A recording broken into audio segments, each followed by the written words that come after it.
Hello, and thank you for listening to Renewables, a podcast by BioStar, which aims to explore the current and future energy landscape in America.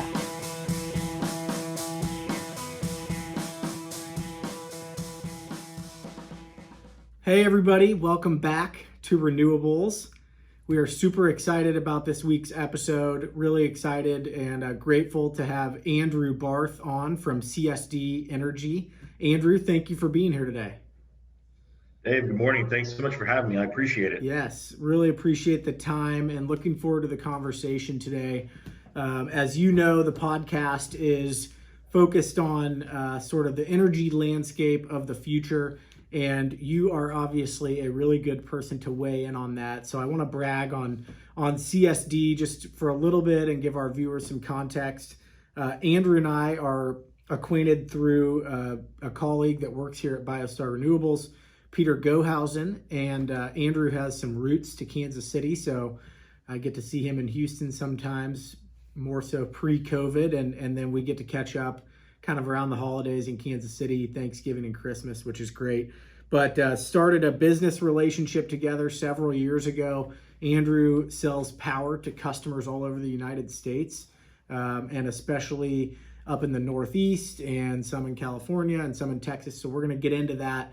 But we've been very grateful to be partners with Andrew, and he's trusted us to go and develop projects with some of his customers, which have been successful in the past. So that's the context. I want to give you a chance, Andrew, just to kind of download everybody on your career and how you got to be a partner at CSD. Sure, yeah, thanks. And I can give you some background on CSD first if you'd like. And Yeah, that'd be great. sure. So CSD Energy Advisors is one of a number of companies that my partners and I own, and we are in the day-to-day business of procuring electricity and natural gas across all deregulated markets. Um, we are also involved in the consulting of power purchasing across deregulated as well as regulated utilities. Beyond CSD, we also have a company called Links Energy Partners, which is our demand response and load curtailment platform. It's also our energy analytics platform. And then I would say our third sort of most substantial organization that we have is a company called Links Asset Management, where we're currently working with distributed generation resources. And then finally, we have Roots Clean Energy, which is actually brand new to us, and we advise retail suppliers on RPS purchasing and requirements, as well as the acquisition of RECs, and then advise our customers on procuring those RECs, or basically what's the sort of best plan for them to go about uh, increasing their exposure to renewables within their portfolio. Sure.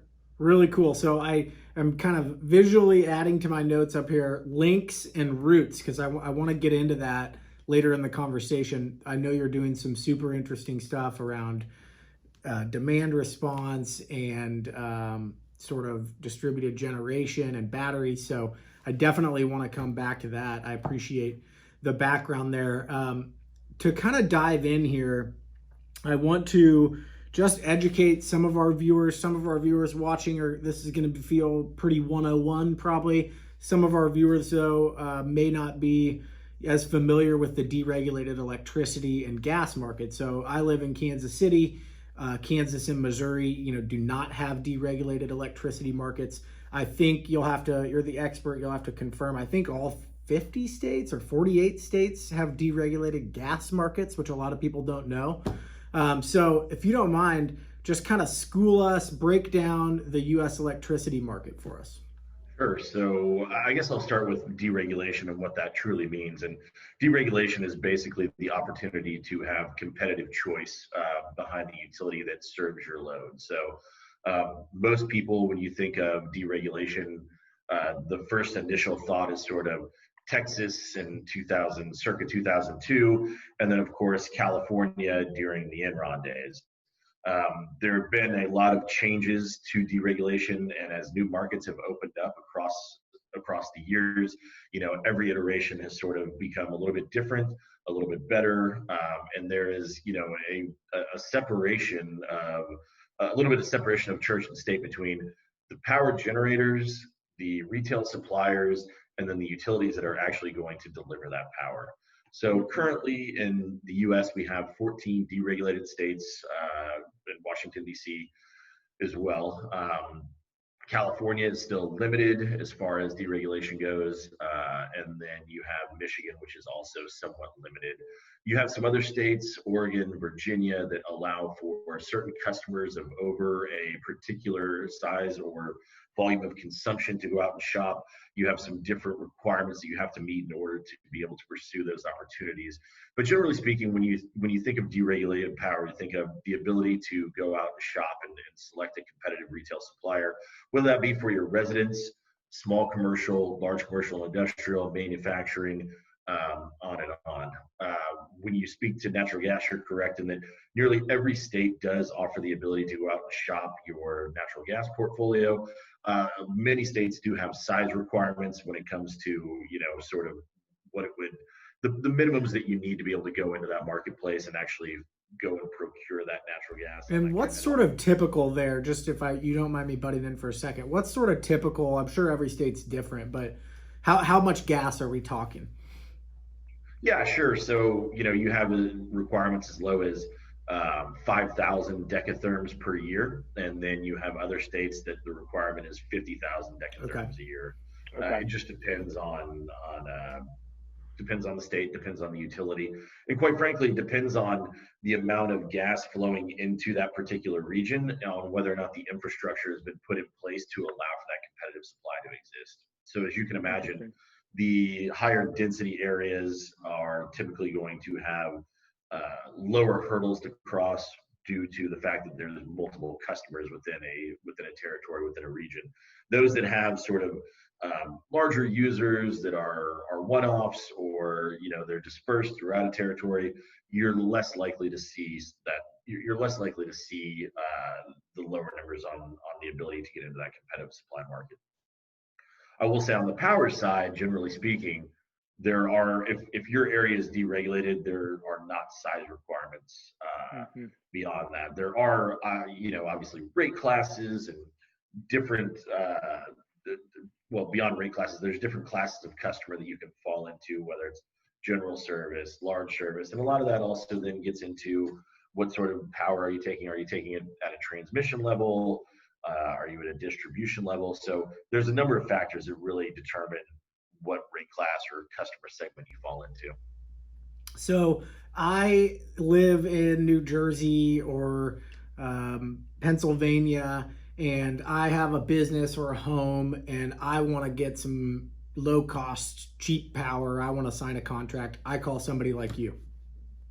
Yeah, absolutely. So there's two ways to do it. You could do a direct source where you would go out and try to determine the best supplier, the best product for your home. And typically we see that in the residential market, is that most people are going out and shopping on their own.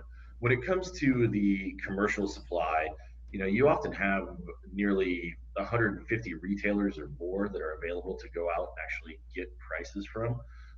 They all have different contracts. They all offer different products.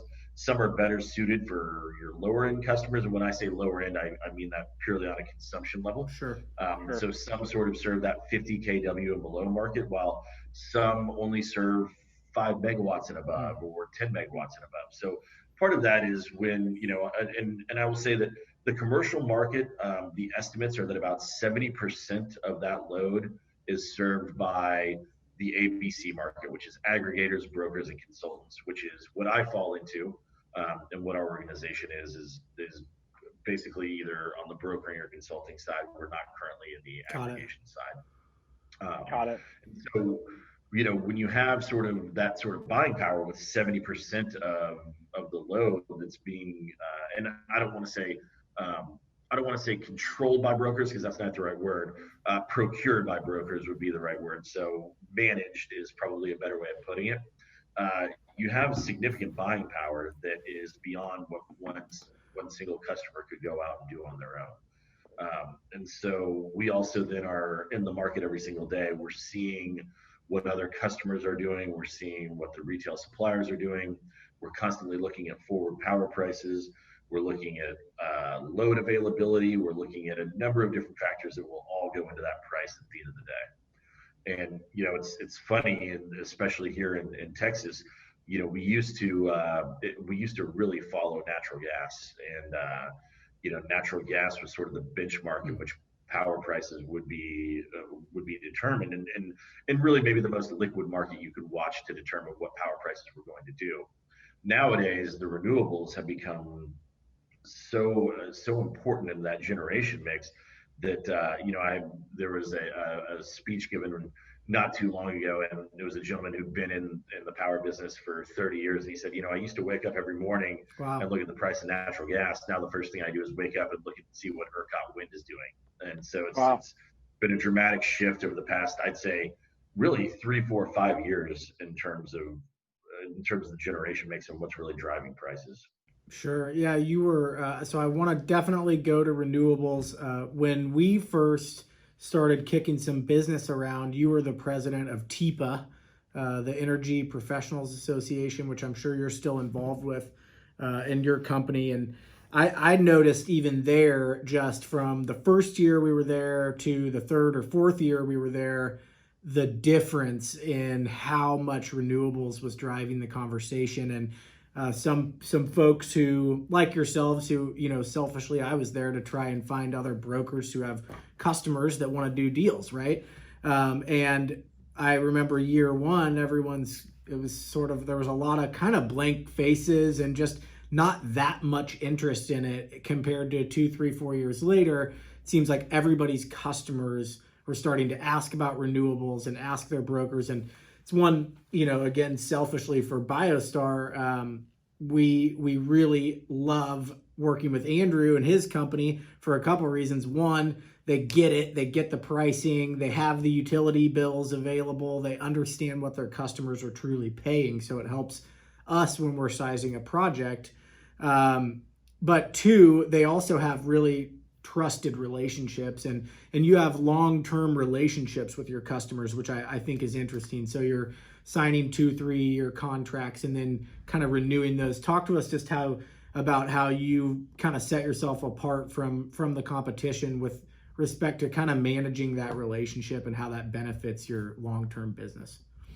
Yeah, sure. So I think there's a number of things, and certainly I've been on the consulting side for I guess just over 16 years now, which is sort of hard to believe. But part of it is just experience in the market and understanding the customer needs and growing with your customers. And I think that's probably fair to say in most industries, across the board. But I think for us, where we try to really differentiate ourselves is we try to have a better understanding of the market, and that's analytics. It is, we have our own analytics portal.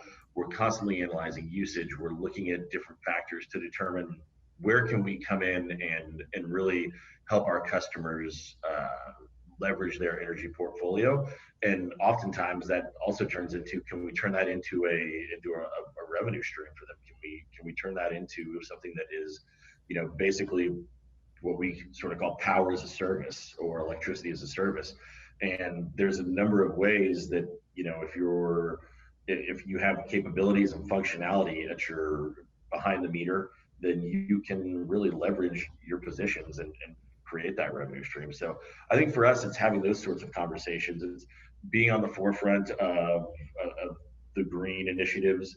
It's understanding distributed gen. And then also, every state, every market is so nuanced. And so you really have to have an understanding of where you're able to participate and where you can maximize those revenues, not just Sure. are you able to create them, but what sort of programs make the most sense for you, whether that's a demand response, some sort of other load management program that exists, and then how do you put those into play.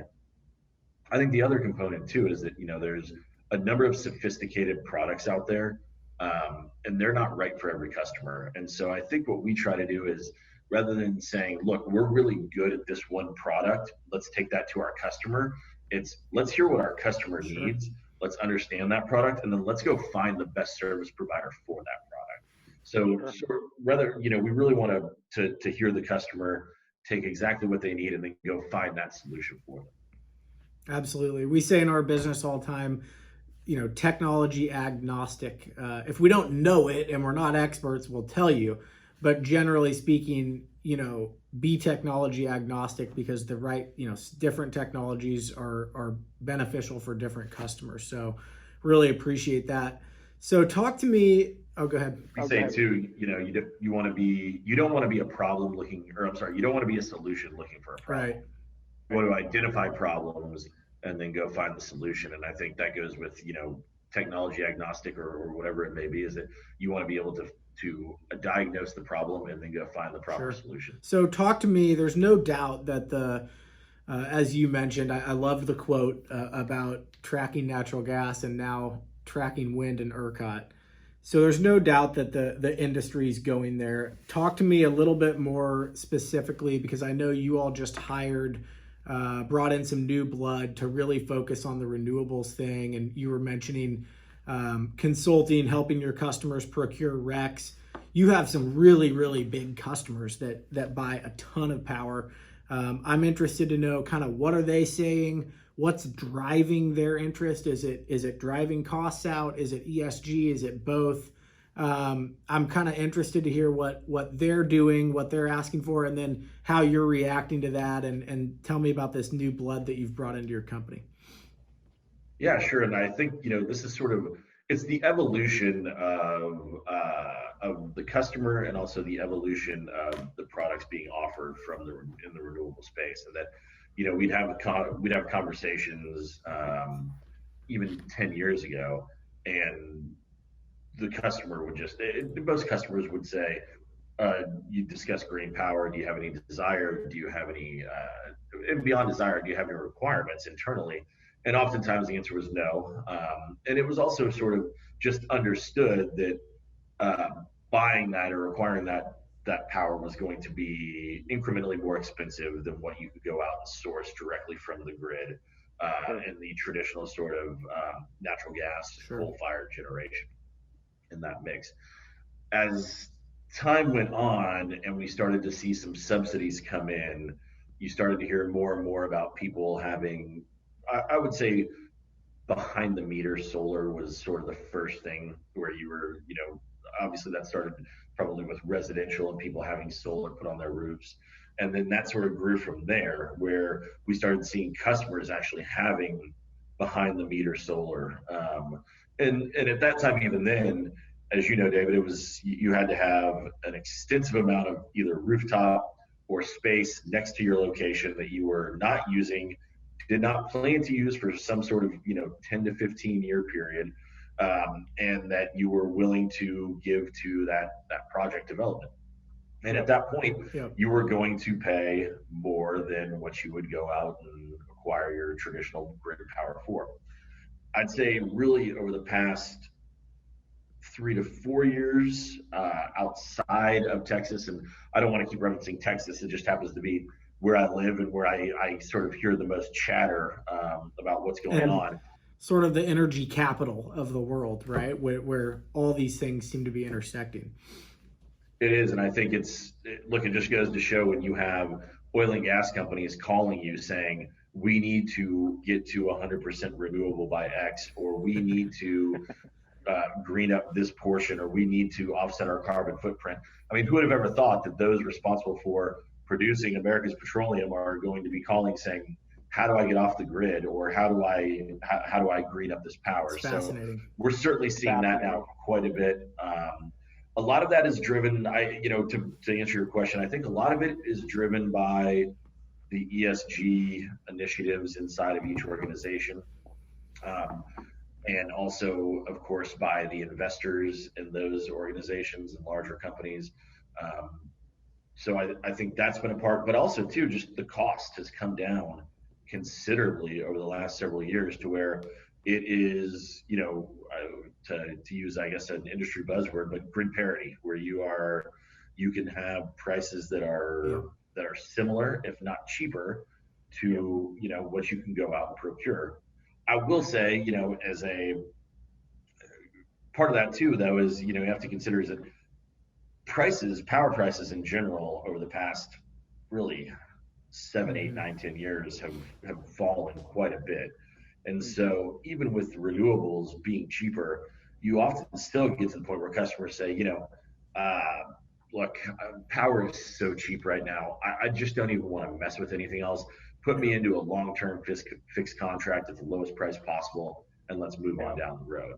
And what we're seeing is those folks that did that 3, 4, Mm-hmm. 5 years ago are now coming back and saying, I need to address this now. I have to Mm-hmm. address this. And so that certainly has been an evolution, I think, of the customer that's sort of walked alongside the evolution of renewables in general. Sure. It seems to, in the project development space, we're hearing a lot of cost neutral seems to be kind of the new buzzword. So if you can deliver me renewable power at the same price, I'll buy it. And that's been super interesting. It seems like in the last 24 months, you're really starting to hear that more. And I think you're right. I think the ESG initiatives and demand is really pushing that. But I don't think that without grid parity or without reasonable prices, you would have seen the adoption that we've seen and hopefully continue to see. So I think it's absolutely a factor of both. And I think you're seeing also a movement by the individual consumers. And what I mean by that is consumers of products being created by these companies. And let's just say it was Coca-Cola, and you had you have millions and millions of people that drink Coca-Cola, individuals at the end of that supply chain that are consuming those products.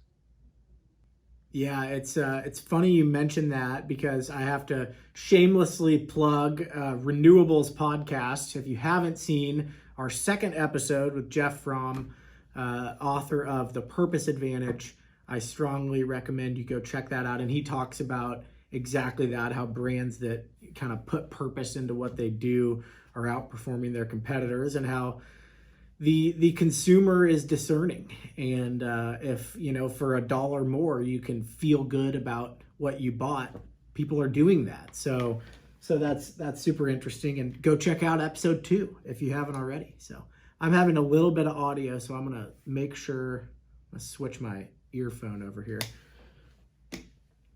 Yeah, so super interesting that you mentioned that. You sell to some really, really big power consumers. Some of the biggest consumers, I think, probably in the country, perhaps the world. Are you seeing? Are they all hopping on board? Are you having to go and figure out how to diversify their energy mix? Absolutely. I mean, you've got customers that are currently doing it, and are diving all the way in, and then you have those that are saying we need to do it, we just really don't know where to start. And Sure. that's what we're hearing a lot of, is customers that are coming in and saying we have these requirements, or it's an energy manager at a facility that says I've been tasked with going 20% green by the end of 2021, and I can't just go acquire RECs. I can't just go buy Texas Wind RECs for $1.50. I need additionality, or I need. So that's super interesting. Let me interrupt you real quick because I want to really quickly, if you'll just at the highest level you can, break down RECs, renewable energy credits, and kind of bundled versus unbundled. And I'm curious, and then we'll come back, but I'm curious what's driving that where they can't just buy the RECs from Texas. So anyways, I want to come back to that, but if you don't mind kind of schooling our listeners real quick who might not be as familiar, these renewable energy credits companies are either procuring or buying to offset their carbon emissions. Can you just kind of school us on that real quick? Yeah, sure. So it's funny, we were actually having this conversation yesterday, was the difference between customers looking to just source a REC and offset, and essentially it is, and most people watching this may already know, but it's one REC per every 1 megawatt hour of power consumed, or one REC for every 1,000 kilowatt hours consumed. Okay. So generally speaking, if you're even if you're a large user, it's relatively inexpensive to go out and procure RECs at a dollar, basically, let's call it $1.50 a megawatt hour, maybe less if you're looking at offsetting 1 megawatt hour in power. So that's an easy conversion. And I will say for those that are just sort of dipping their toe into the water and saying, I've got to do something quick and I need to do it now, this is an easy option. You can go out and do this very quickly. Those RECs still get retired in your name, so they will be registered to you. You can actually go in and you can show that, yes, I've acquired these. And for me, I think that that's probably the easiest way and the most efficient, fastest way. Sure. So some giant wind farm in Texas is producing a bunch of clean energy, and I have a plant in Maryland, and I just bought all those RECs. That's right. Assuming Yeah. that your state regulator allows that to happen, Got it. which a lot do allow for one state to purchase RECs from another state.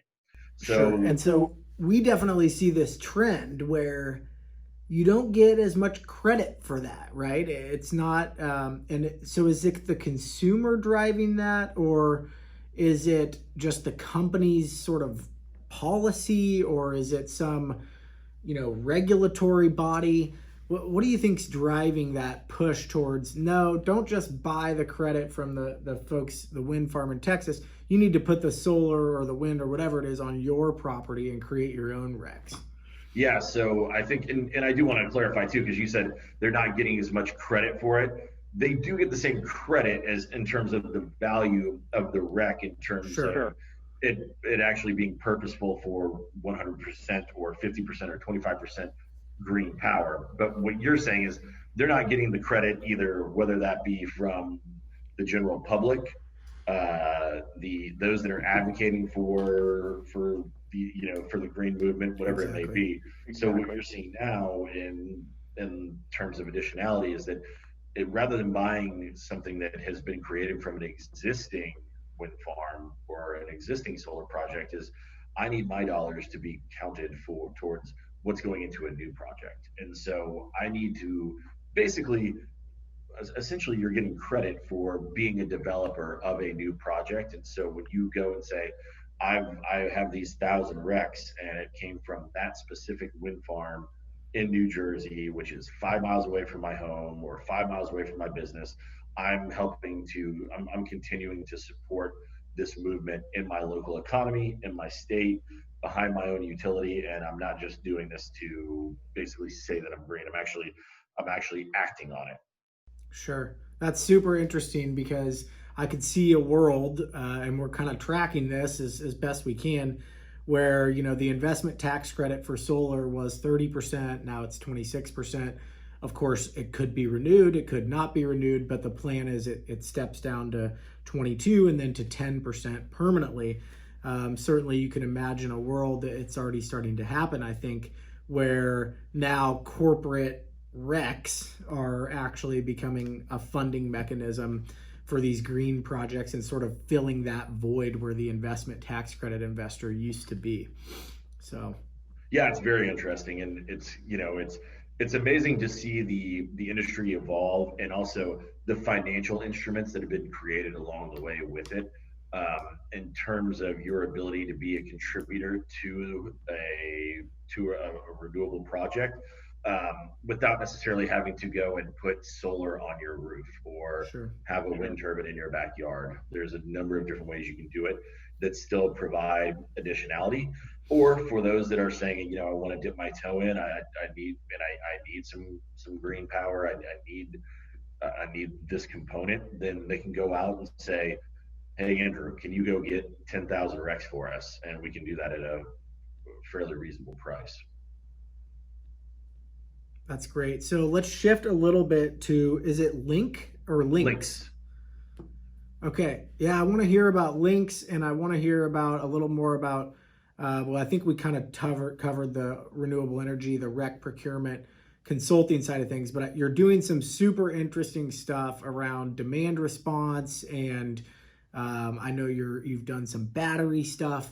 I want to hear about that and expand on that. Yeah, sure. So I can sort of touch on demand response first. So our Links EP is Links Energy Partners. It's our demand response company here in ERCOT, which means that We are a QSE, which is a qualified scheduling entity.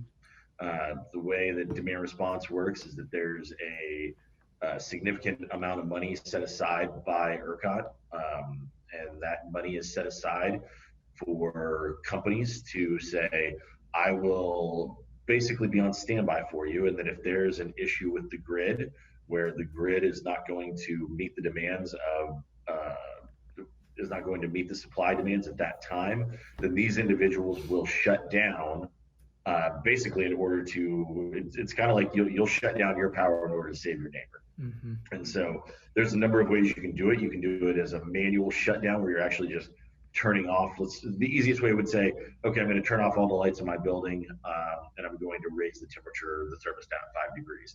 It's much more complicated than that, but that would be sort of a manual shutdown where you would be just curtailing your own load. Then we do have a number of folks that have a backup source of power, typically a generator, where they're able to displace load instead of actually shutting down that load completely. And so they are paid to be on standby all year long, and they do have performance requirements. They have to make sure that they test into these programs, that they're actually a viable candidate, and then they get paid to be on standby. And so, super interesting. That's the demand response component. And there's a number of other, even within demand response, there's additional programs. And if anybody has any questions on that, I'd be more than happy to dive deeper. But I think for the purposes of today, talking through the curtailment piece is really the most important to understand. And that's not just a program offered in Texas. It's offered in many, many states across the U.S. And I would say that the numbers are significant, especially as you get into some of these markets like California that are concerned with the California duck curve going on, or they need to flatten out certain parts of the load, or they need frequency dispatch, whatever it may be. So there's a number of programs out there, and most likely, if you're a business that can either manually curtail or has a source of backup generation, there's a program out there that would suit your needs and would create a revenue stream for you. That's great. What types of customers are you working with so far? I mean, is it all types of customers, or are there certain folks that are kind of better fit for that than others? Yeah, so I would say first and foremost is if you have a backup generator over 100 kW, you are a great fit for any of the programs. We see a lot of grocery stores participating. Think about high-end users that have generally steady loads. So you'll have office buildings participating from 8 a.m. till 6 p.m. We get a lot of manufacturing that's participating 24 hours a day, 7 days a week. I would say, a lot of hospitals actually participate because they're required to have backup generators. So they already have them on site. And so there's a number of different folks, but yeah, I mean, we see a little bit of everything. A lot of universities that are also required to have backup generation, or have also created some sort of central energy plant that they can curtail load or offset load. So we're seeing that quite a bit these days. So if you've got the gen set on site, you've already got a lot of the infrastructure, right? That's right. So, a lot of times you're just naturally you're running so few hours. I mean, so there's only been, I want to say, there were 2 events last year in 2019, last summer, and we hadn't had an event previously since 2011. So you had 8 years of folks getting paid to be on standby, testing once a year to ensure that they could do it, which in most cases you have to test your generator once a year anyway. So they were using that as their test, and they've basically been on standby for 8 years, receiving revenue. That's great. Andrew, and one more, if I may, Dave. So that has also led us into the distributed generation component, which is we've realized that those folks that have these generators, they don't just have to be there for standby. We can actually use those to arbitrage real-time and day-ahead markets. And so that's a much more sophisticated product, but it is another way to create revenue. So you are actually monitoring the real-time pricing and forward-looking pricing, and then identifying those opportunities to go and create arbitrage. That's right. And then dispatching those gen sets into those markets, whether it's day ahead, real time, and then helping reconcile that revenue for those customers. It's really cool. It's really interesting. I mean, just first of all, as a business owner, especially the grocery stores come to mind, and that makes total sense because of all the refrigeration and everything they have. It's super interesting. I love that it feels like you're right there. You're really delivering people their power. That's one thing that I love about the solar business is that, we operate assets that people actually use in real time, and that feels cool. I don't know, it's cool. But I think that what you're doing around the demand response and the kind of playing that arbitrage, like you said, is so cool and interesting. I'm really excited to track that because I think that that's probably a part of your business that'll grow substantially. So congratulations to you on these new endeavors that you all have sort of expanded into. I think it's great that you're diversifying what you're able to offer your customers, and we sure appreciate getting to help your customers every once in a while. I really appreciate you coming on the podcast. Any other final thoughts? Make sure you tell our listeners your website so they can find you online if they want to reach out, have a question. Yeah, sure. Our website is www.csdenergy.com. You can also find us at linksep.com, LinkedIn, Facebook, Twitter, Instagram. And just want to say, Dave, thanks for having TikTok? me. We certainly No, enjoy TikTok. working with you guys on these projects, and this has been fun to do. Thank you. Awesome. Andrew, take care, man. Have a great rest of your week. Thanks, David. Take care. Thanks. Bye.